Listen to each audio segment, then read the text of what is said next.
Bonjour à toutes et à tous et bienvenue dans cette nouvelle émission de Metal Hunters. Et il fait pas très beau, franchement, ciel gris, il pleut, c'est plus un temps à parler de Catatonia ou de Banana Bride, mais espérons que parler de Power Metal va ramener un peu de beau temps, surtout qu'aujourd'hui, attention, on va parler de Of Wars in Osyria de Fairyland, c'est sorti en 2003 chez NTS Records, le fameux NTS Records bien sûr.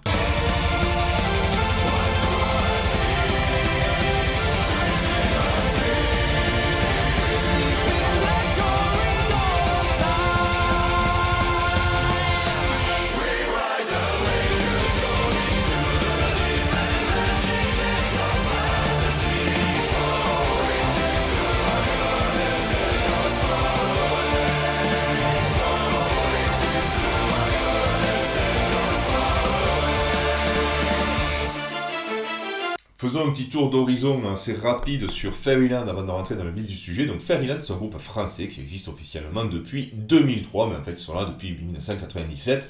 Et visiblement ils ont eu assez de galères pour trouver un nom et sûrement une certaine stabilité depuis 97, puisqu'ils se sont appelés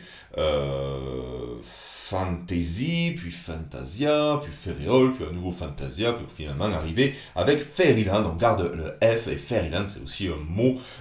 Dès qu'on le voit, on passe directement à Power Metal. Des Français, et plus précisément des Niçois. Et ouais, les mecs viennent de Nice. C'est pas loin d'ailleurs, je pourrais y aller boire l'apéro.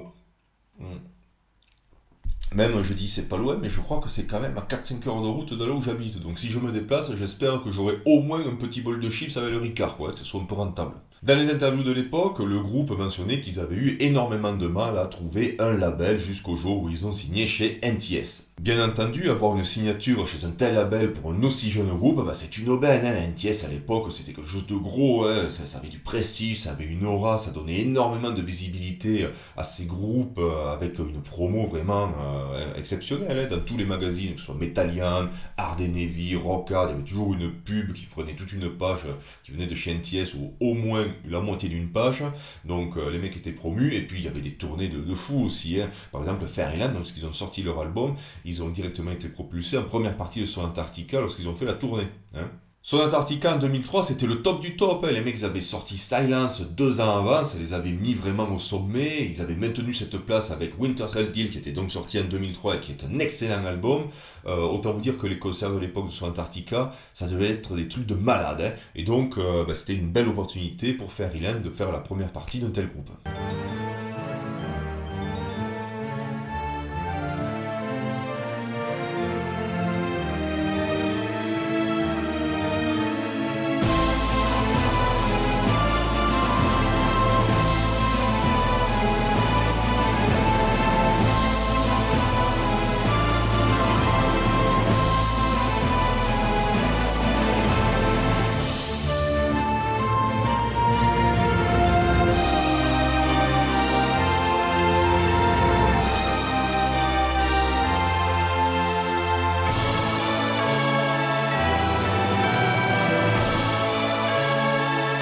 Je vous disais que le nom nous faisait penser à du power metal, et si cela ne suffit pas, il suffit de jeter un coup d'œil à la pochette pour comprendre le style que nous allons nous mettre dans les oreilles. Paysage féerique avec ces châteaux qui sont sur ces falaises qui portent des visages, il y a même une montagne au fond qui a elle aussi un visage, dragon dans ce ciel bleu, et dans ce ciel on voit deux visages, le personnage masculin, pour moi ça me fait vraiment penser à l'archétype du magicien, donc Power Metal, Power Metal, Power Metal. C'est une pochette qui a été réalisée par Hervé Mongeau, et si ce nom vous dit quelque chose, eh bien c'est normal parce qu'il a réalisé entre autres des pochettes pour des groupes comme Gamma Ray ou Iron Maiden. Et si le nom et la pochette ne suffisent toujours pas, eh bien, il n'y a qu'à regarder le titre des chansons pour savoir est-ce qu'on est dans le Power Metal ou non. Ride with the Sun, Dorian the United, The Storyteller, Fight for Your King, voilà, là j'enchaîne, mais là tous les titres nous rappellent le Power Metal, et puis la musique, mais quelle musique, mais quel premier album somptueux qu'ils nous ont fait les Niçois là. Pour moi c'est simple, c'est le meilleur album de Fairyland que nous avons là. Jamais le groupe n'a atteint un tel niveau d'excellence, même si les autres albums sont quand même à écouter. Attention, ça reste du power metal bien classique, j'en ai un d'ailleurs ici. Hop, voilà, The Fall of an Empire. Bon, pareil, il y a toute l'imagerie, un peu power metal, c'est la bagarre et tout, c'est épique. On est content, je vais mettre là. Forcément, s'il y a bien un groupe auquel on pense lorsqu'on écoute Fairyland, c'est bien Rhapsody. Mais attention, le Rhapsody de la grande époque, Dawn of Victory et tout ça. Rien d'étonnant lorsqu'on sait que les Italiens ont ouvert grand la porte du power metal à tendance heroic fantasy à tout un tas de groupes. Alors par contre attention, parce que cette comparaison ne plaît pas, ou du moins ne plaisait pas à l'époque, aux membres de Fairyland qui ne se voyaient pas comme un disciple de Rhapsody, mais plus comme une relève hostile. Moi j'ai envie de dire, l'un n'empêche pas l'autre.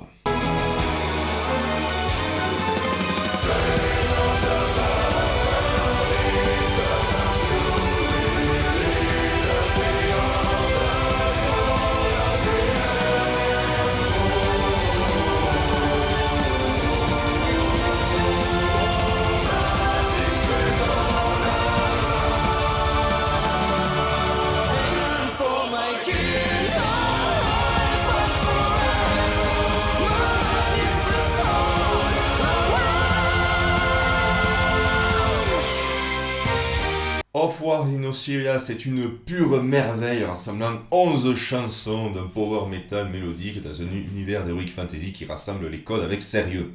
Ici, on n'est pas dans un certain délire ou dans quelque chose qui prend le style à la dérision, voire qui s'en moque. On n'est pas dans du Wind Roses ou dans du Glory Hammer, quand bien même j'aime beaucoup les albums de ces derniers. Alors je sais que certaines ou certains me répondraient « Ouais mais moi quand je vois des trucs comme ça, des dragons, des capes, des épées, ça me fait rire, je prends pas ça au sérieux. » Oui mais c'est ton problème si tu ressens ça. On s'en fout en plus de ce que tu ressens. Moi ce que je te dis c'est que les intentions de Fairyland en faisant ce disque, c'est de faire du bon power metal avec sérieux. Voilà. C'est le point levé, c'est les hymnes qui s'enchaînent au travers d'un disque qu'on a juste envie de se passer en boucle et qui se hissent, mais alors je les mentionne, j'en ai parlé juste avant, mais qui se hissent sans problème au niveau du grand Rhapsody.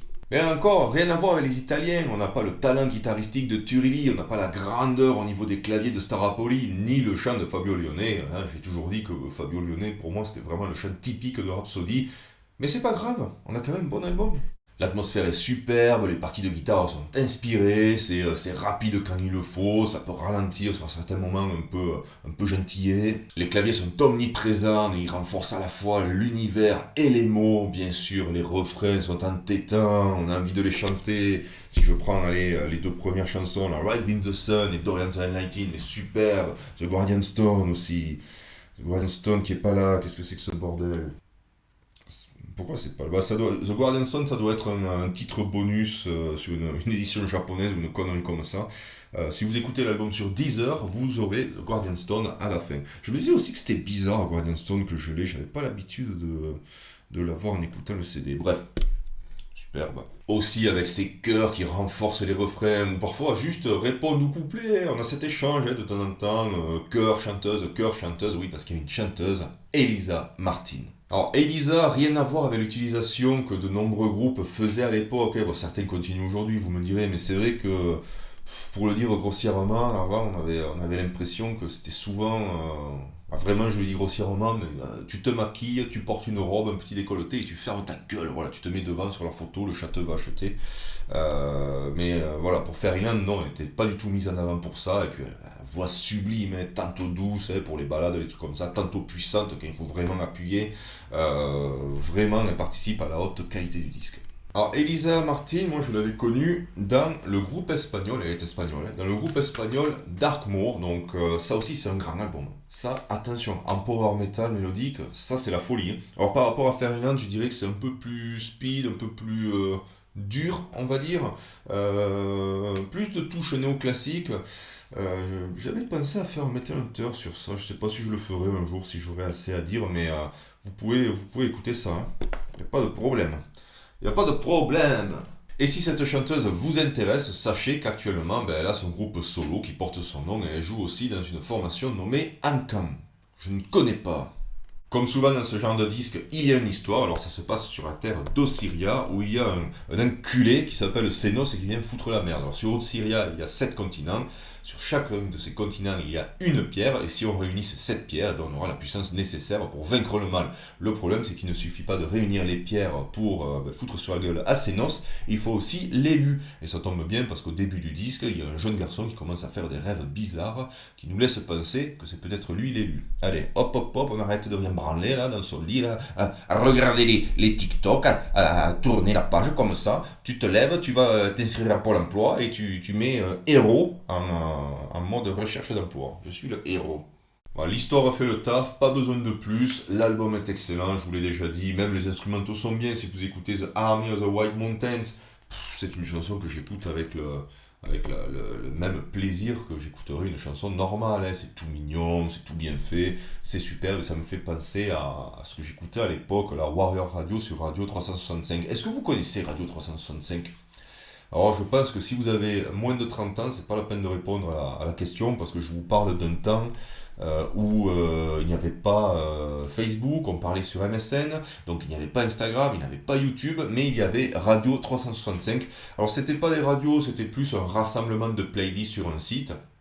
Et des playlists qui n'étaient pas que métal, hein. Alors il y avait des playlists pour le heavy metal, il y avait des playlists pour le power metal, des playlists pour le death, des playlists pour le death scandinave, des playlists pour le rap US, pour le rap français, pour le rap congolais, je sais pas moi, des playlists guitare acoustique, playlists pour les connards. Et il y avait une playlist Warrior Radio, elle s'appelait. Et c'était que des trucs en rapport avec l'Heroic Fantasy, avec le folk et avec parfois un peu le pagan également. Alors, en groupe, on avait par exemple Balsagot sur le dernier album, pareil, un instrumental qui est sublime. Même si je pense que la nostalgie par rapport à Warrior Radio parle ici, parce que cette radio, je passais mon temps à l'écouter, je me régalais, donc il y avait du Balsagot, il y avait du Fintroll aussi, vous savez, le mini-CD de Fintroll, dont j'ai oublié le nom, il est trop loin pour que je l'attrape, donc tant pis. Là aussi, il y avait un instrumental, je l'ai dit, il y avait Fairyland, il y avait du Black Guardian avec The Lord of the Ring, la version acoustique là qu'ils avaient refaite avec beaucoup plus d'orchestration, très jolie.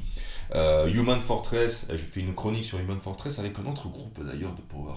C'est une chronique double. Je sais plus quel était l'autre groupe, ça m'emmerde. Mais Human Fortress, la chanson qui nous rappelle la caverne de la Rose d'Or, c'est sur Warrior Radio, je l'ai connu, mais j'en parle je crois dans ma vidéo. Et à côté de ça, il y avait des BO de films, Conan, Le Dernier des Mohicans, Willow, exceptionnel Willow, qu'est-ce qui se passe? Et aussi des OST, genre Morrowind. Alors c'était excellent cette radio quoi. Et j'aimerais beaucoup retrouver la playlist de toutes les chansons qui passaient sur cette radio. Si vous me la trouvez, je vous offre non pas une bière, mais deux bières. Aïe, aïe, aïe, aïe.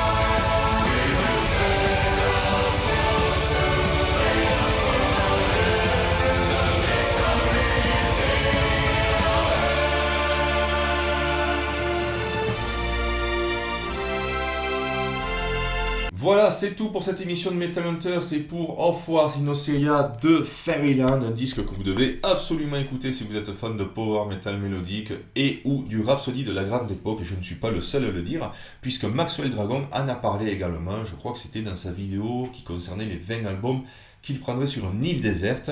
En tout cas, ce dont je suis sûr, c'est qu'il n'a pas tari d'éloge sur ce disque, le préférant même au grand Rhapsody. C'est pour dire à quel point, quand je dis que ce disque se hisse au niveau de Rhapsody, c'est pas économie.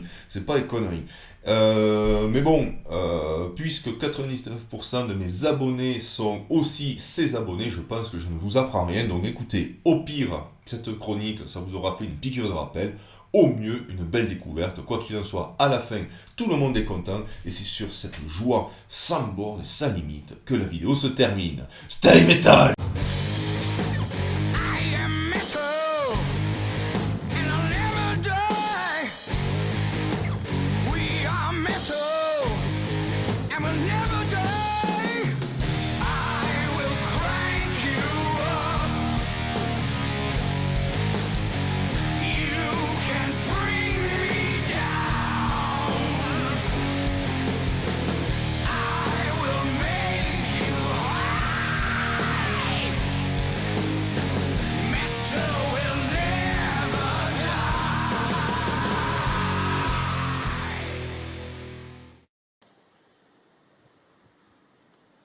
Mais franchement, quoi, le mois de mai, 8 degrés.